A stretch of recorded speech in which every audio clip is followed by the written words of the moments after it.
សម្ដេចតេជោទទួលទានអំបុកស្រូវថ្មីវាស្ត្រីឈ្លានពានសម្ដេចតេជោហ៊ុនសែនបានអំពាវនាវឲ្យសប្បុរសជនជួយទិញស្រូវថ្មីកំពុងច្រូតកាត់ធ្វើអំបុកឬជួយទិញអំបុកពីប្រជាជនយកទៅចែកជូនកងទ័ពឬជនភៀសសឹកក្រោយសំណុំពរយុទ្ធជនម្នាក់ពីសមរភូមិតាមរយៈបណ្ដាញសង្គមនាព្រឹកថ្ងៃពុធទី10ខែធ្នូនេះសម្ដេចតេជោហ៊ុនសែនបានចេញសារផ្ដាំផ្ញើសាកសួរសុខទុក្ខចំពោះកងកម្លាំងប្រដាប់អាវុធគ្រប់ប្រភេទដែលបាននិងកំពុងឈរជើងការពារទឹកដីដ៏អង្អាចដើម្បីប្រយុទ្ធប្រឆាំងជាមួយពួកចៅឈ្លានពានទឹកដី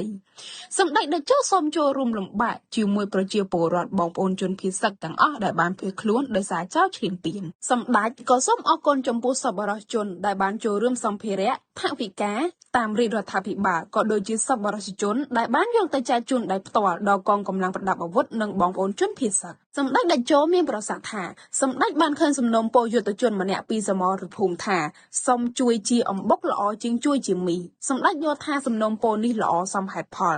តែសម្ដេចយល់ថាការផ្ដល់ជាមីនៅតែបន្តជាមួយនឹងការផ្ដល់ជាអំបុកបន្ថែមសម្ដេចតេជោបន្តលើកឡើងថាស្រូវថ្មីកំពុងច្រូតកាត់សូមបងប្អូនសប្បុរសជនជួយទិញស្រូវធ្វើអំបុកឬជួយទិញអំបុកពីប្រជាជនទៅចែកជូនកងទ័ពឬជនភៀសសឹកសម្រាប់ការវេចខ្ចប់គួរធ្វើត្រឹម1កញ្ចប់1ឬ2គីឡូសម្រាប់យុទ្ធជនម្នាក់យកតាមខ្លួនប្រសិនជាដាក់បាវឬការ៉ុងលំបាកដល់ការចែកចាយទៅតាមខ្សែត្រៀមជួរមុខសម្ដេចតេជោមានប្រសាសន៍បន្ថែមថាទទួលទានអំបុកស្រូវថ្មីវាប្រហារស្ត្រីឈ្លានពាន